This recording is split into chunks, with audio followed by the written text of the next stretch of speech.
Good morning, everyone. Welcome to the regularly scheduled meeting of the Board of Public Works for today, Friday, February 16th, 2018.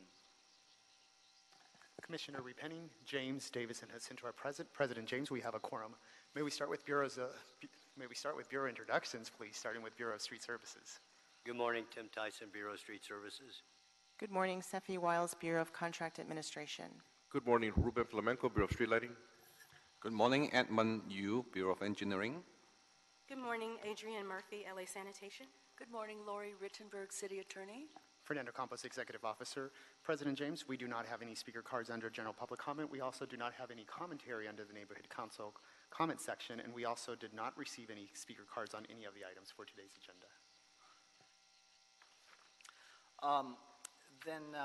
We'll close general public comment as well as the Neighborhood Council category of commentary. Is there a second to my motion that we approve the meeting minutes from the meeting of Monday, January 29, 2018 by Commissioner Repenning? Any objection? Without objection, we will do so. Agenda item number 1 was continued from a week or so ago. It was continued from a week ago. Council District 13, tree removal, 330 North Westlake Avenue. Recommending that the board first certify that the board has reviewed and considered the information in the mitigated negative declaration for the project at 330 North Westlake Avenue and find the information contained therein appropriately addresses the requested tree removals. Second, find that the project will not have a significant environmental effect under the above described mitigated negative declaration, as the imposition of the mitigation measures described in the MND and incorporated herein as project conditions, and that there is no substantial evidence the proposed project will have a significant effect on the environment pursuant to the city's environmental guidelines and is in compliance with the California Environmental Quality Act. 3, find that the projects conflict with any local policies or ordinances protecting biological resources, such as tree preservation policies or ordinances, is less than significant with the incorporation of mitigation measures 4-E as contained in the MND. Number 4, adopt the MND. Number 5, specify that the Bureau of Street Services Urban Forestry Division, located at 1149 South Broadway, is custodian of the documents or other material that constitute the record of proceedings upon which the board's decision is based. And number 6, approve the request for a fee tree removal permit for 3 Indian laurel fig trees, 1 queen palm tree, and 2 bottle brush trees. Tree replacements are required. The public hearing for this item has already been held as indicated. We have a recusal on this item by Commissioner Jacinto. Mr. Tyson, go ahead. Mr. President, if you could, I'm just going to ask Commissioner Jacinto to leave the room since there is a recusal on file for this item. Oh, okay.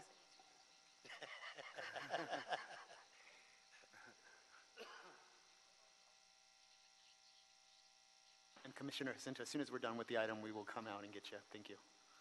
Okay, Mr. Tyson. Good morning, President James, Commissioners, Bureau Representative, City Attorney, and Executive Officer. Last Friday we were here and Commissioner Jacinto had to recuse himself, so we're back today to repeat this request. South Echo Apartments Limited Liability Corporation is constructing a 202-unit residential condominium complex at 330 North Westlake Avenue as part of a city planning case. Contained in the entitlements are the Bureau of Engineering requirements, including street widening, driveway installation, and other related street improvements. Mr. Jorge Estrada, property owner representative, applied to the Bureau of Engineering for a construction Class B permit to widen the street as part of the conditions to construct the project. The Bureau of Engineering informed Mr. Estrada the required street widening may necessitate street tree removals. Therefore, Mr. Estrada contacted the Bureau of Street Services requesting the project site be inspected to determine what the impacts will be on the street trees due to the street widening request. Within the contents of the letter of determination, the Bureau of Engineering condition of approval under Improvements 5C2 requires the developer to widen Temple Street from a 28 feet half roadway to a 35 feet half roadway. A Bureau arborist inspected the location on December 9, 2016, and again on November 2, 2017. The inspection revealed 4 weeping bottle brush trees, 1 Mexican fan palm, and 1 carrotwood tree growing in front of the address on North Westlake Avenue. 3 Indian laurel fig trees and 1 queen palm tree growing on West Temple Street side, and 6 weeping bottle brush trees growing on the North Bonnie Bray Street. All trees are in fair to poor condition and are growing in 4-foot tree wells in a 9-foot 6-inch to 12-foot sidewalks. 3 Indian laurel fig trees measuring approximately 33 inches in diameter by 45 feet in height, and 1 queen palm tree measuring approximately 16 inches in diameter by 30 feet in height growing on West Temple Street are located within the direct footprint of the proposed new roadway and will be severely impacted.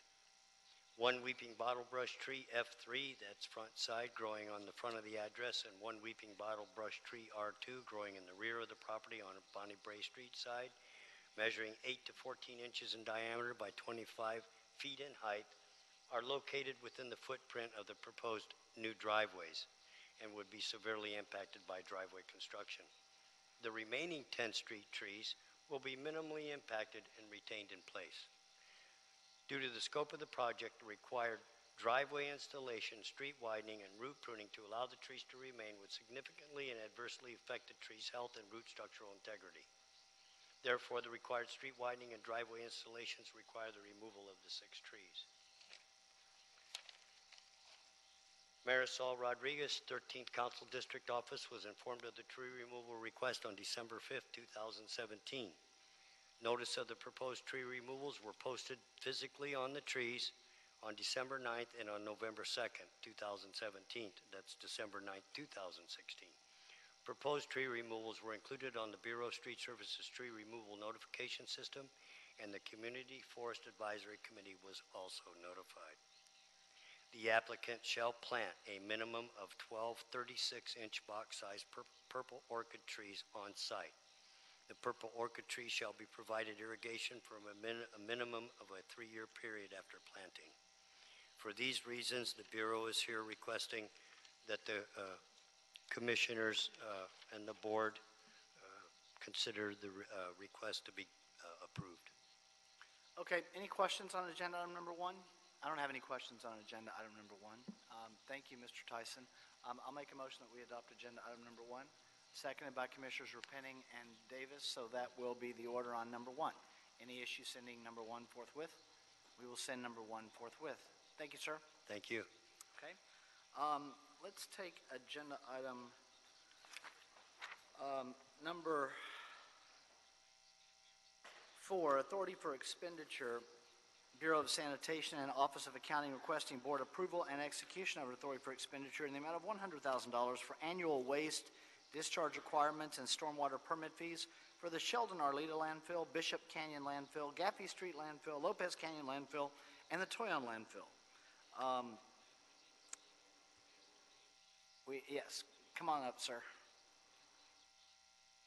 Are you Mr. Hilbrand? No, I'm John Hamilton. Oh, hi. How you doing? From Bureau of Sanitation. Okay. So this is for permits, water permits to the Regional Water Quality Board for our landfill, 5 landfills, to pay for stormwater permits and for waste discharge requirement permits for those sites. So the amount that are the permits fees about the same as we have spent in prior years? They normally go up about 1.5% to 2% per year. Every year? Every year. And that this year is consistent with prior years in that regard? That's correct. Okay. Any other questions on agenda item number 4? Okay, is there a motion on number 4 by Commissioner Repenning? I'll second it. Any objection? Without objection, we'll adopt agenda item number 4 so you can pay our fees. Thank you, sir. Any issues sending number 4 forthwith?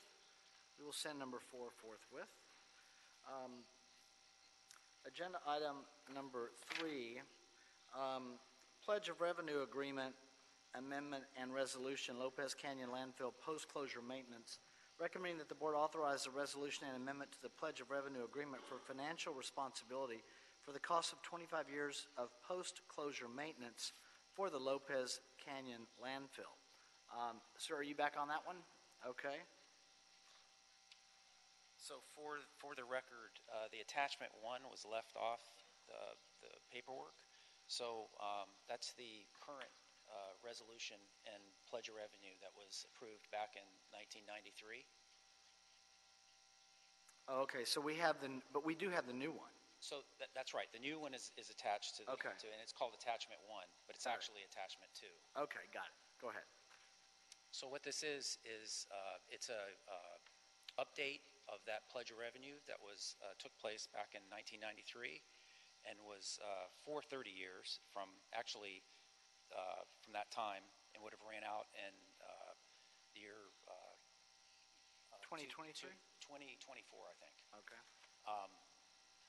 But we needed to update that because of new rules, and also there was an item called, let me get the corrective action plan, which is for a catastrophic event. If that were to occur, this was a new law that they passed in Title 27 for landfills, that if there's a catastrophic event, you need to also pay for that event. So we sent in a report estimating the cost around $2 million, I believe, and so that's added to the new pledge of revenue. Along with a new revenue source, the revenue source is also switched from it was from the sale of recyclable materials, but we're switching that to the solid waste resources fund. So those are the change in the regulations is in the new amended pledge of revenue, and then the revenue source, and then also the corrective action costs are added to it. Those are the major differences. Okay. So and all of those new changes, revisions, differences as you described is so that it's for compliance purposes with some new regulations apparently? That's correct. And Okay. with the old regulations. And to that update. were All right. Any questions on agenda item number 3? No questions on number 3. Commissioner Santos made a motion that we adopt agenda item number 3, seconded by Commissioner Davis. Any objection? Without objection, we'll adopt agenda item number 3. Thank you, sir. Thank you. Any issue sending number 3 forthwith? We will send number 3 forthwith. Agenda item number 2.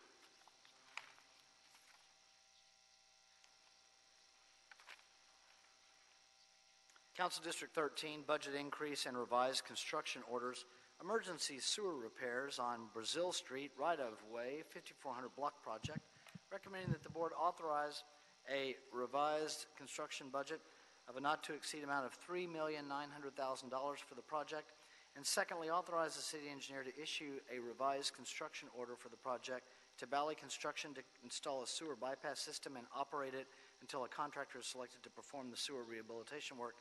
Mr. Solorzano. Good morning. I am Rafael Solorzano from the Wastewater Conveying Construction Division. This emergency was initiated in June of 2017, where the Bureau of Sanitation identified voids inside of the North Outfall sewers. Bureau of Engineering initiated the emergency sewer procedures and contacted Bally Construction, who was instructed to secure the site by installing traffic control and steel plates over the damaged area of the NOS. An assessment was conducted. It was determined that additional voids, missing pipe was encountered. A total of 2,100 linear feet of damaged pipe was identified that needed urgent repair. The NOS was built in 1926. It is a 42-inch semi-elliptical pipe, tile line, non-round pipe. It also was located in the sewer easement, which makes the R&R removal and replacement not feasible. So the best method of repair was to slip line it. The only 2 approved manufacturers that manufacture non-round pipe are located in Dubai and in Poland. Therefore, engineering requested to purchase a pipe ahead of time before the rainy season. A board report was adopted on October 20, 2017 for $1.5 million. During the design of this project, engineering contacted several contractors, including Bally Construction, and they all strongly recommended to install a sewer bypass system. Engineering concurred with their recommendation. You said all of them recommended that? Yes, they all really, and the reason is that sewer itself is in poor condition. It's located in the easement underneath buildings and commercial zones, which makes it pretty difficult to do. That's why I'm here requesting a sewer bypass system. The estimated cost for the bypass system is 1.1. There is a handout I have prepared which shows that it's a pretty complicated system. It actually starts on a street called Sperry Street. It's going to be constructed of a very large wet well. The well is going to be about 25 feet deep. We're going to have 6 large pumps, and we're going to install over 2 miles worth of discharge lines as well. It all discharges into the downstream section of the NOS at Colorado Boulevard. Construction cost is estimated at $1.1 million. We're requesting an additional $1.3 million to maintain and operate the system until a sewer rehabilitation contractor is awarded the job. This brings our total construction budget to $3.9 million for the sewer emergency. Is there any questions that I can answer? So, yes, just on the timeline, operating this bypass is expensive. Yes. And the more time passes, the higher the expense goes. Yes. If we run it 24 hours a day, 7 days a week, we're looking at $500,000 per month. Okay. So when is the amount that we are considering today, will that enable us to close out this project? It should. We are in the process of awarding the new job to the next lowest contractor. Hopefully within a few weeks we'll have that contractor aboard. Okay, because the longer we operate this bypass system. Yes, I don't want to be back here requesting more money. Right. Okay. Thank you. Any other questions on agenda item number 2? Okay, Commissioner Santos made a motion that we adopt agenda item number 2, seconded by Commissioner Davis. Any objection?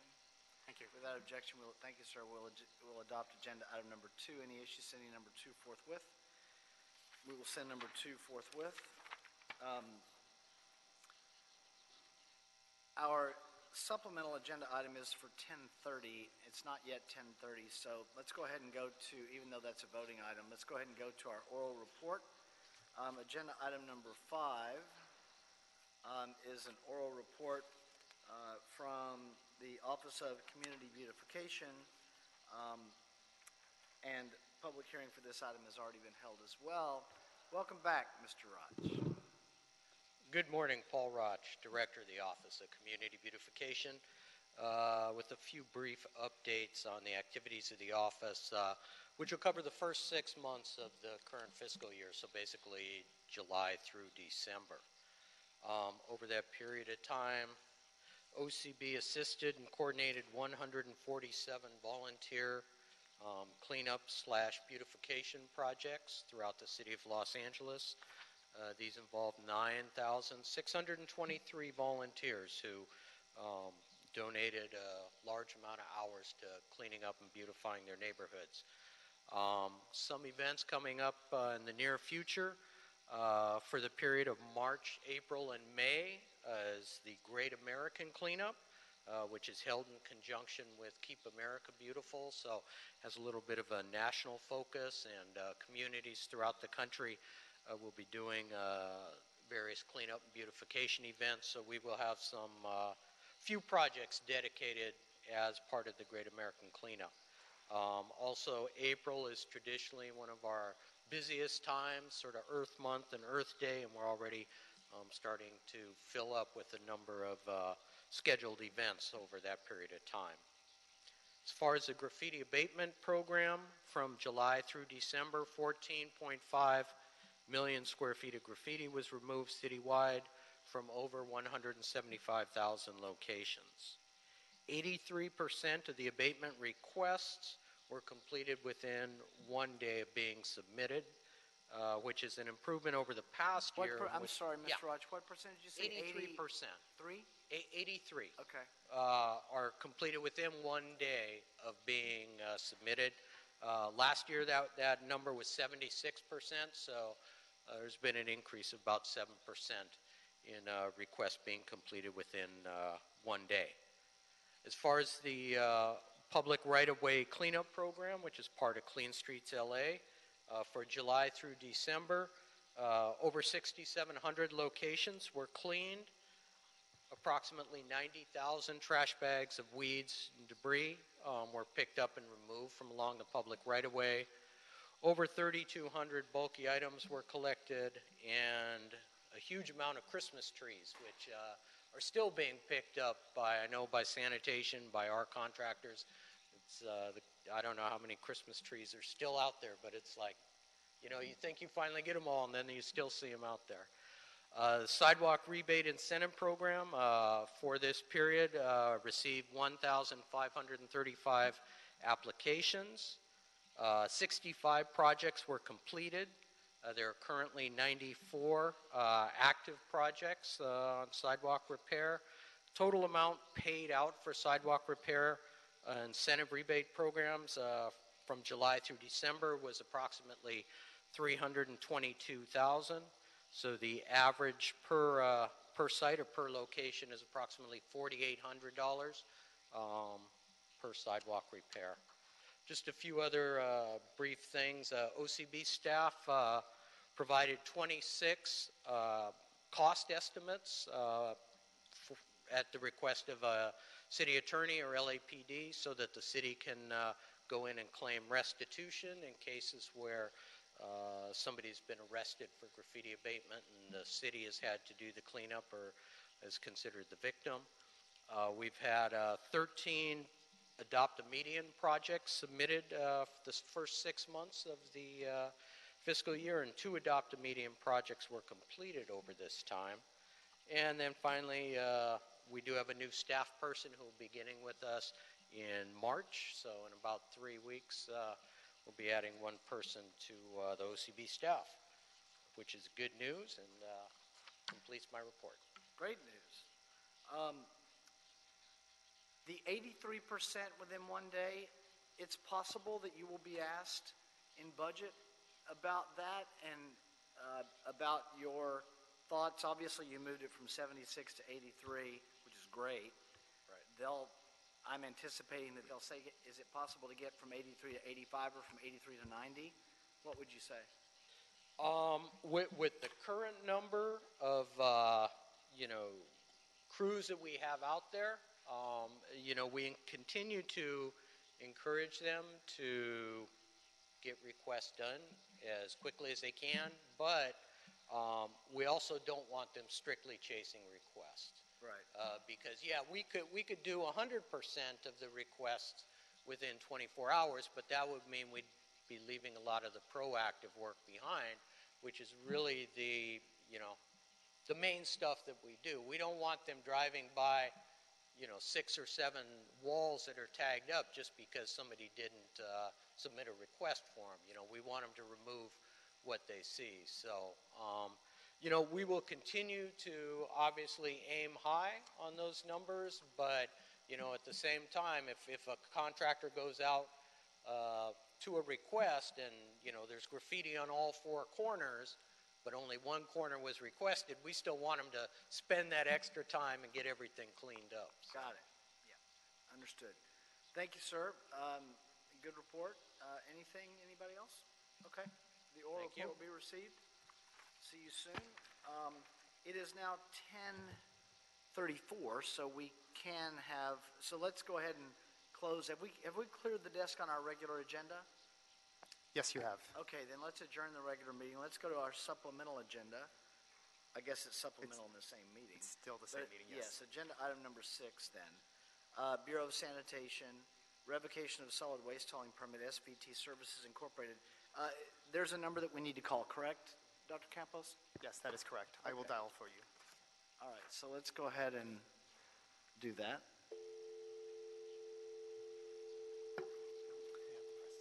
Yeah.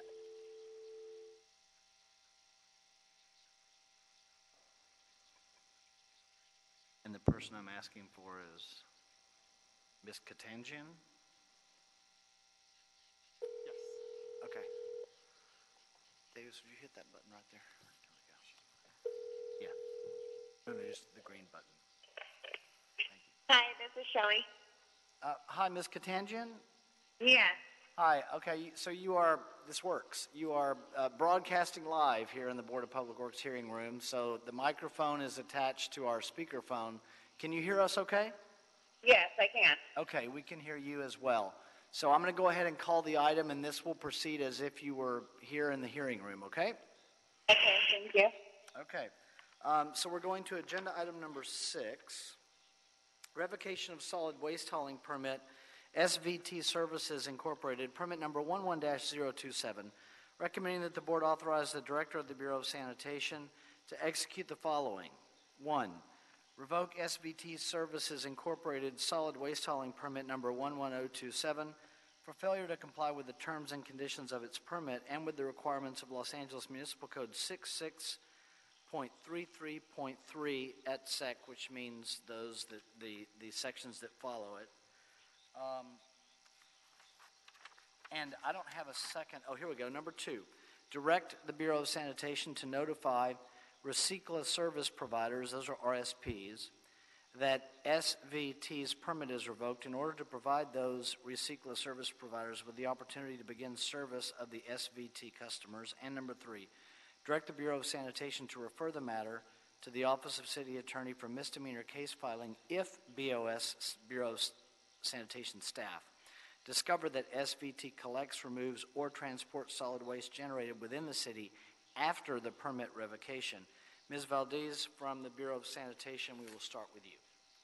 Good morning, Commissioners. Lorena Valdez with Sanitation. Ms. Contingent, can you still hear as well? No, I can't. I'll try okay, moving the one microphone moment. closer. Can you hear me now? Briefly, it's better, but I can't hear all the way. So, one moment. Go ahead.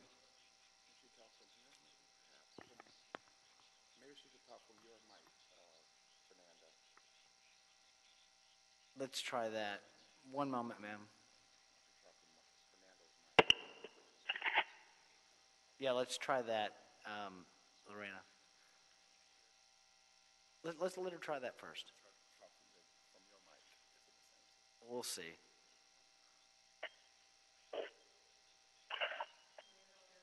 Is it on? Thank you, Fernando. Okay. Lorena Valdez, LA Sanitation. Any better?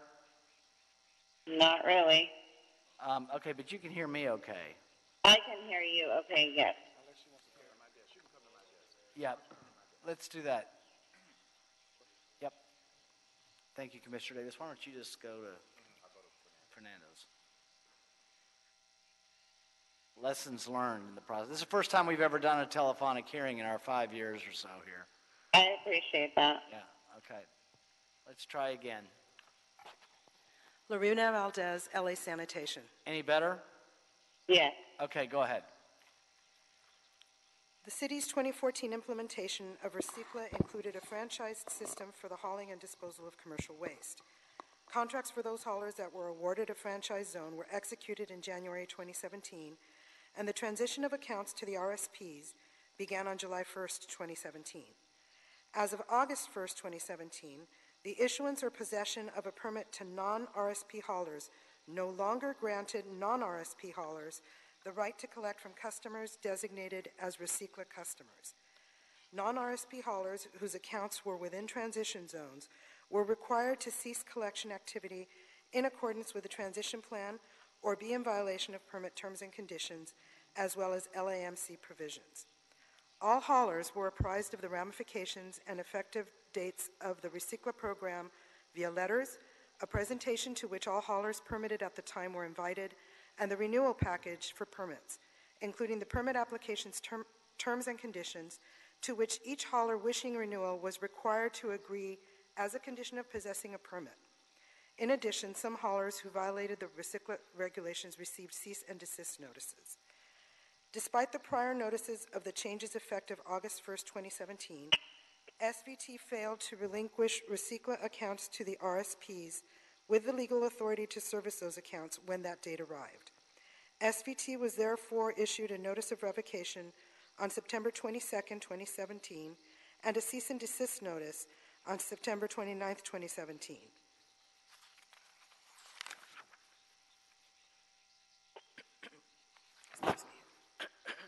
Despite the prior notices of the changes, I'm repeating myself here. As of today's date, SVT repeatedly violated Recycla regulations and remains non-compliant. Therefore, LA Sanitation recommends a revocation of SVT's waste hauler permit number 11027. Prior to the implementation of Recycla, Haulers whose permits were revoked were granted a 30-day transition period so that their customers would not experience service interruption. The 30-day transition is no longer necessary. If SVT is found to be operating without a permit after revocation, the matter will be referred to the City Attorney for misdemeanor case filing and other legal actions. LA Sanitation respectfully requests that the Board approve our recommendation.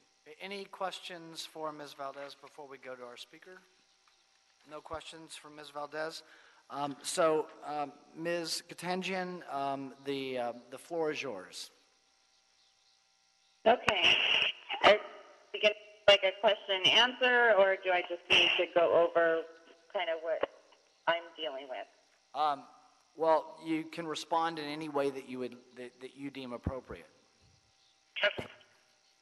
I don't feel like our company was, we went along with the transition period. Any hauler that came to us and said they were taking over a customer, we always have let them do that. The haulers have been taking our bins and the equipment and dumping our bins. I feel like we worked with the haulers as much as possible. NASA, whoever, I guess, he was the one that turned us in. I've been working with him. I've given him a lap. He's bought our containers. He'd issued us checks. He never once came and said that I wasn't working with him and letting him take over. We are totally allowing any of the haulers to take over. I'm coming into where customers have sent me emails. Please, we have a contract with you. The transition with the current hauler, they're not ready. They're not ready till January 1st. That's what I'm hearing. So in order for the customers not to be, having their trash everywhere, I feel like we've held up our end of contractual agreements with the customer to make sure that they transition in a fair way too.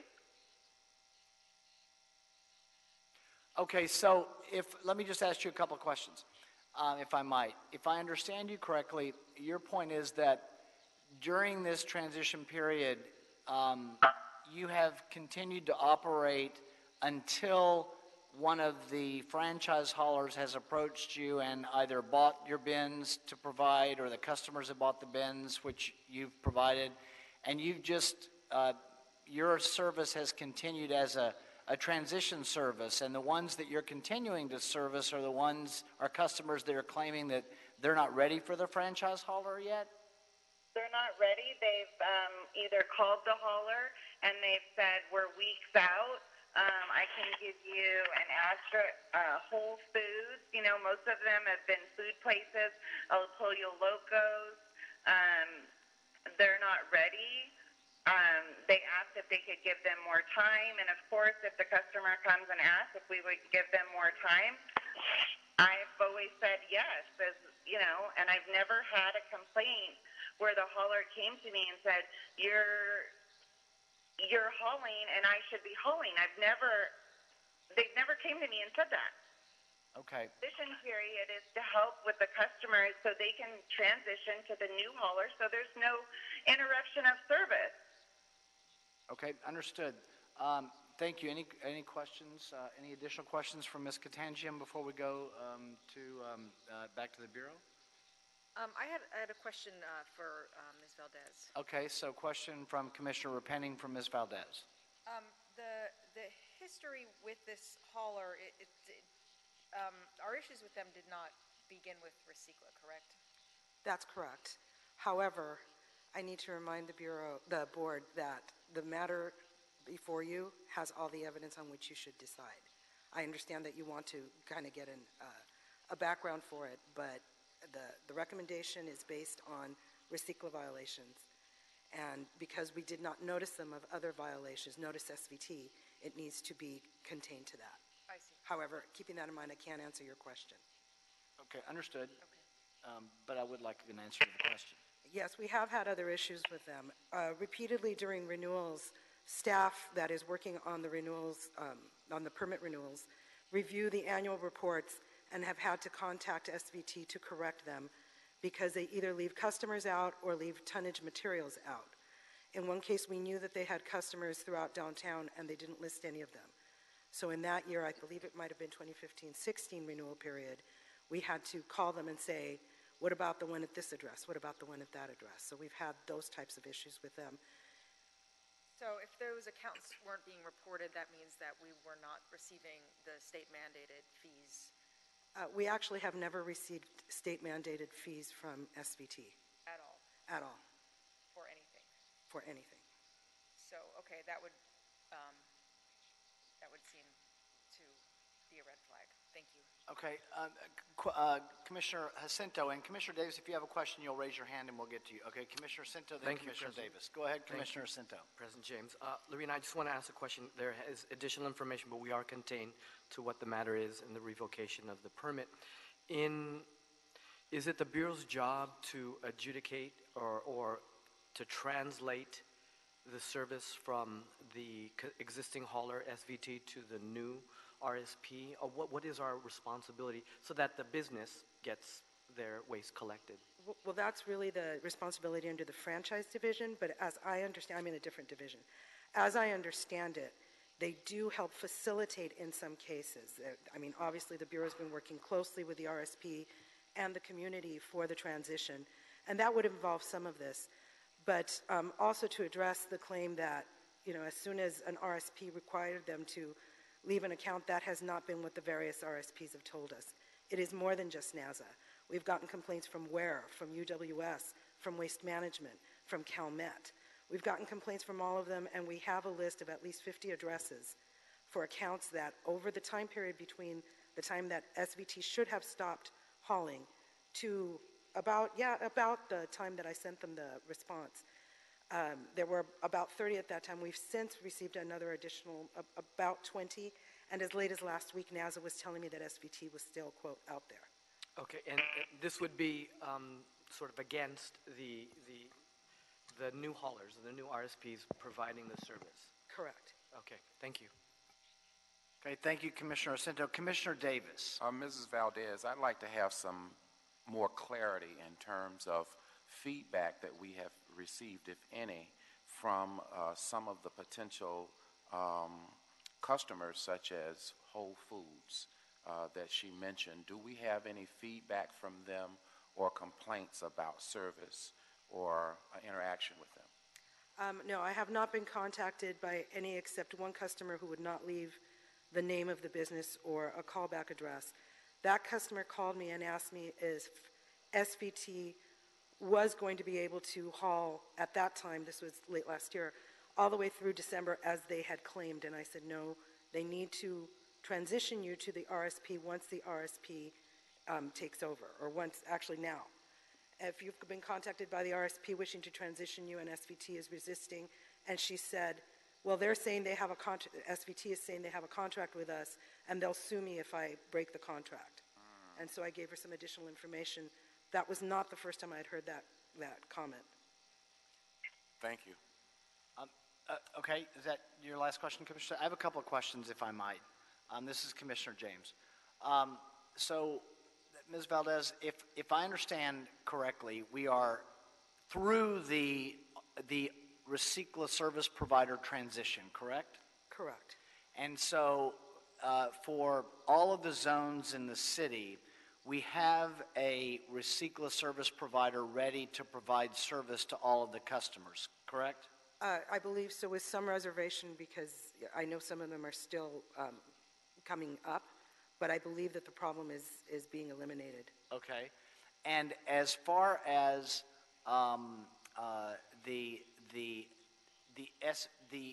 you've heard from haulers, CalMet and NASA, I recall, that you said that they are ready to take on customers, but SVT is still attempting to service those customers. Correct. When we get the complaints, they are customers that they are ready to transition, and SVT is resisting. Okay.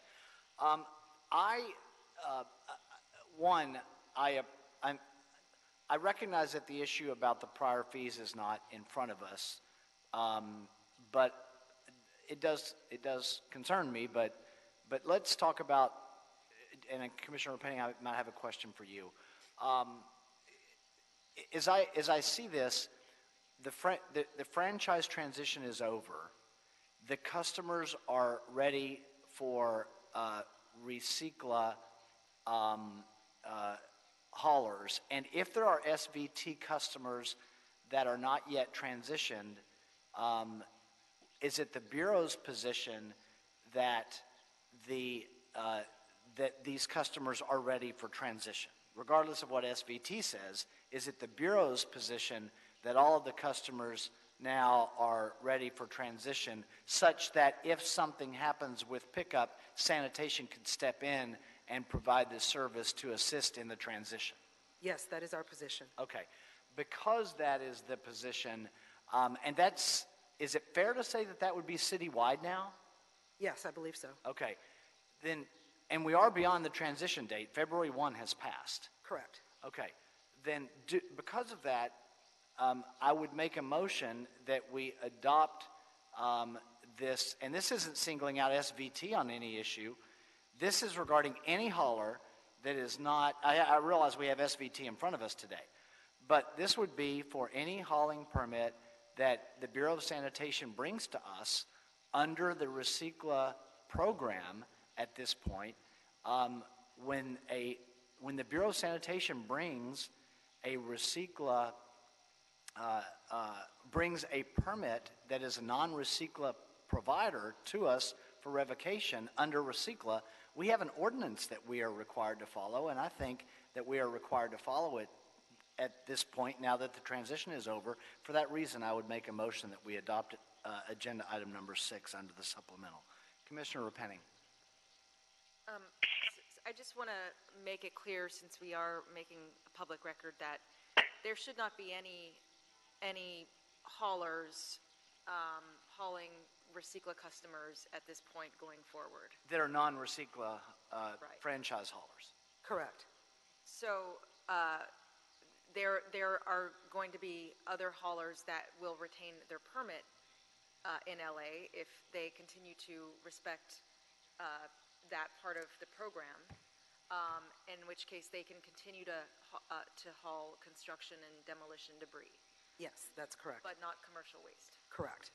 So in this case, SVT will not be able to haul either commercial waste because of Recicla, but will also not be able to haul construction and demo or any other type of waste in the city of LA. That's correct.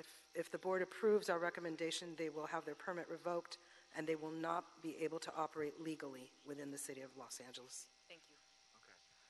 Okay. So my motion is on the table. Is there a second to my motion? By Commissioner Davis and Repenning. Any objection? Okay, without objection, that will be the order. Ms. Valdez, what you should do, what will be the date of revocation? Is it the end, Dr. Campos? The date, if any issue moving it forthwith? So is the end of today's date the date of the revocation? Ms. Valdez believes that that is the case. Is that the case? If this board wishes to adopt this forthwith, it would be effective as soon as this meeting is concluded. Okay. Then what I would recommend is that a letter be sent and emailed, even though Ms. Katanjan's on the line and has spoken in this hearing. I do think we need to make a record to her and to SVT via email, and we have an email address for her, because I'm looking at an email that she sent us giving us this telephone number. So I would send her an email notification from the Bureau of Sanitation, and I would copy our General Counsel, Mr. Ted Jordan from the City Attorney's Office, as well as Lori Rittenberg, the City Attorney Representative who's here today. Okay? Yes, okay. thank you. Thank you. So that concludes the hearing on this item. Ms. Katanjan, thank you for your participation. Dr. Campos, have we cleared the desk? Yes, you have. Okay, yes, you have. then the meeting is adjourned.